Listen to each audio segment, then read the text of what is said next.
Hi gamers. Everyone keeps using the same heroes within BTD6, whether it be Sauda, Geraldo, Sai, even Quincy. But the starting heroes often get overlooked. Gwen is super strong because of her immense firepower. And this is especially good in the game mode Chimps. So someone did recommend this strategy to me, and all things considered, it was actually a kind of a cool idea, and I think we're going to implement it into today's video. To get things started, I'm going to go for the double Desperado strat, but the main idea is going to be using Gwendolyn. Gwendolyn is a very underrated hero within BTD6, and I think by far she's the most underrated beginner hero that people can use. There is now a lot of synergy with Gwendolyn and fire towers, and so we will be going into some kind of fire strategy for today. But to get things started, we're going to get Gwendolyn as our third tower here, and I think we want to place her somewhat in the middle of the map.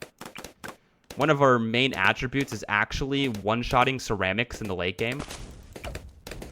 Also, just having some of the best skins in the entire game. Scientist Gwendolyn, that is. But like I was saying before, Gwendolyn can actually buff fire towers. And so I think one of the easiest and earliest fire towers that we can actually manage is going to be Ring of Fire. We're going to put a tack shooter right about here and try to get out the long range and super range. Ironically, we have the ice projectiles for the tack shooter, even though it's going to shoot fire. I do think one of the major weaknesses of Ring of Fire is going to be 1, purple balloons. Purple propping power! And so we have to 1, get away to pop purples, and 2, I think the tower also struggles against Moabs. And I was thinking another fire tower can help us out with the Moabs. Whoa, we need camo property power. Kind of forgot about that, so we'll go for a cheeky Desperado here. Beautiful. So kind of funny that the 3-2-0 tack shooter can actually pop purples, but once you get the 4-2-0, you lose purple property power. And so I think we're going to actually wait here until the end of round 32 to afford the Ring of Fire. So before we buy the Ring of Fire, I want to go for the Deadeye Desperado Monkey. I think it's going to help out with round 33. And it looks like we beat out the Ring of Fire here at the beginning of round 36. And to pop camos, we can actually just apply the Desperado buff to it.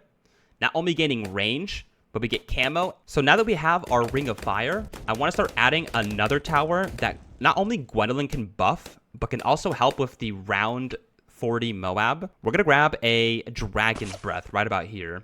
For now, we'll grab out the Wall of Fire and get the Intense Magic Crosspath. But I think a Desperado buff Ring of Fire and a Gwen's Cocktail should hopefully be enough here. Nice. And now we get the Dragon's Breath. So primary mentoring now. And I think we're going to be using some more of the Ring of Fires. So let's go ahead and buy our second Ring of Fire. Let's go ahead and buy our third Ring of Fire. Now let's go ahead and buy our fourth Ring of Fire. And instead of getting our fifth one, I think we actually want to start going for the Summon Phoenix. It's a pretty cool activated ability. I think it's going to pair well for the mid/late game. So now we buy our Summon Phoenix. In my previous video, I asked the community what they wanted to see. And someone commented Ring of Fire spam with Gwendolyn. And not gonna lie, it sounds like a very fun and cool looking strategy. So I wanted to try my best at making some kind of video around those. I mean, you can see all the Ring of Fires activate. It looks insanely awesome. So I actually do want to go for an Ice Tower as well. Ice Tower is just a nice tower. As well as just being a very good spot for Ice Tower.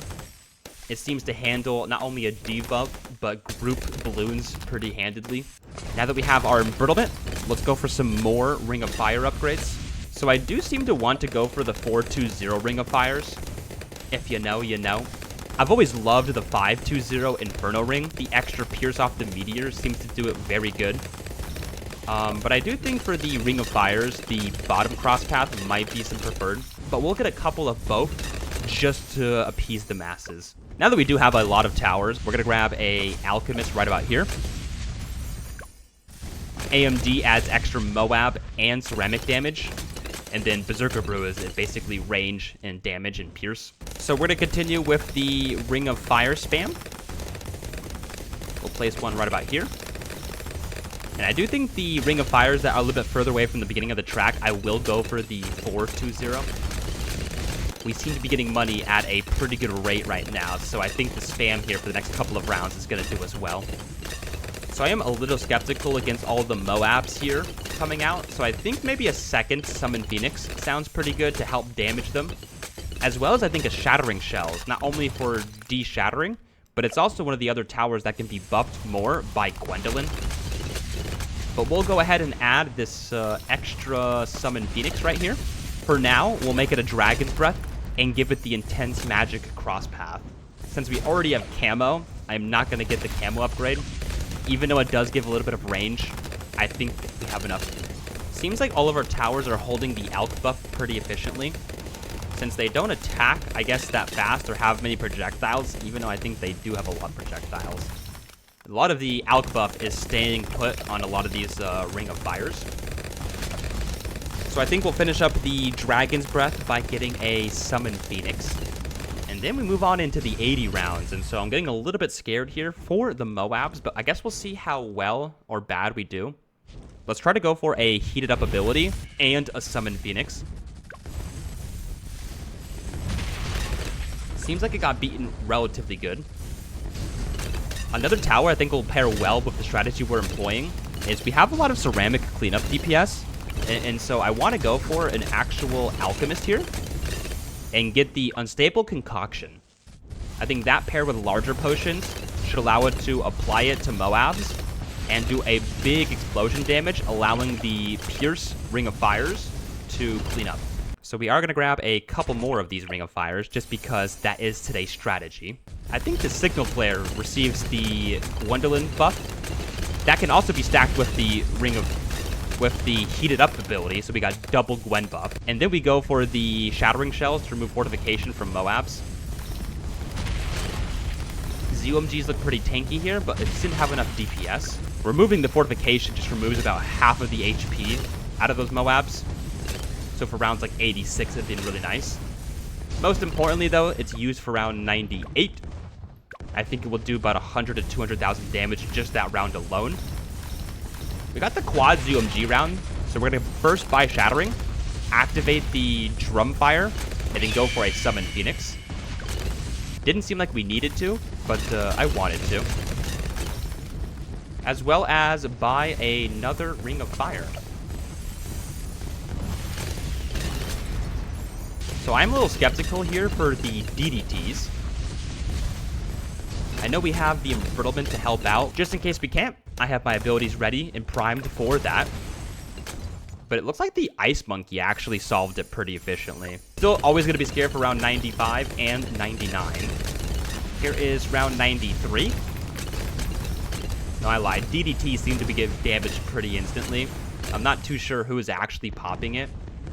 I assume it's a combination of all the towers. Let's go for some abilities for this round, though. Looking at her damage right here, it seems to be doing pretty well. So I do want to save money for a round 100 clear, either a First Strike or a Spike Storm. Other than that, I think we're pretty much good to go here and put down some more Ring of Fires, which I will. For some reason, seeing all of the fire activating looks really satisfying. So I think now we're going to go ahead and place down a Submarine and go for the First Strike. And I think for the last bit of money that we have here, I lied, we're going to go for an ability. I think that was the farthest the Bloons have made it yet, besides the early game. We're also going to get down another Tack Shooter here in range of the village and go for that Ring of Fire. Here's round 98. We are going to go for, I think, a... No, we're going to go no ability here. We seem to have enough DPS, so not necessary. All right, round 99. I think we shall go for a Summon Phoenix if needed, which I accidentally went for 2. That's not very good. And then to finalize things here, I'm going to go for a Spike Moab Shredder. And then I guess finish up the AMD buff for that Spike Factory. And see if we have enough DPS. We'll go for a range buff off Gwendolyn. We'll go for a first strike as well, as a cocktail and a fire drum. Hopefully it does manage to get pop here. In fact, the Ring of Fires did way more damage than I thought they ever would. Looks like Summon Phoenix was our most popped tower. Saffron Lamb, thank you again for back-to-back video appearances. But yeah, it seems like every single tack shooter got roughly around 10,000 pops. I've been wanting to say it all video, so I'll say it now. Inferno Ring at home, be like. In fact, maybe even better and cooler. But nonetheless, pretty cool strategy. I would say try out the Gwendolyn buff on towers. Gwendolyn did reach level 20, but her fire shot is really good. So ladies and gentlemen, please try out the fire spam with Gwendolyn. That is going to wrap it up for today's video. This video was thanks to one of my commenters on a previous video. So if you want to be as cool as this guy, then please give me a suggestion down in the comments and possibly be the next video. Thank you all for watching, and Firestorm!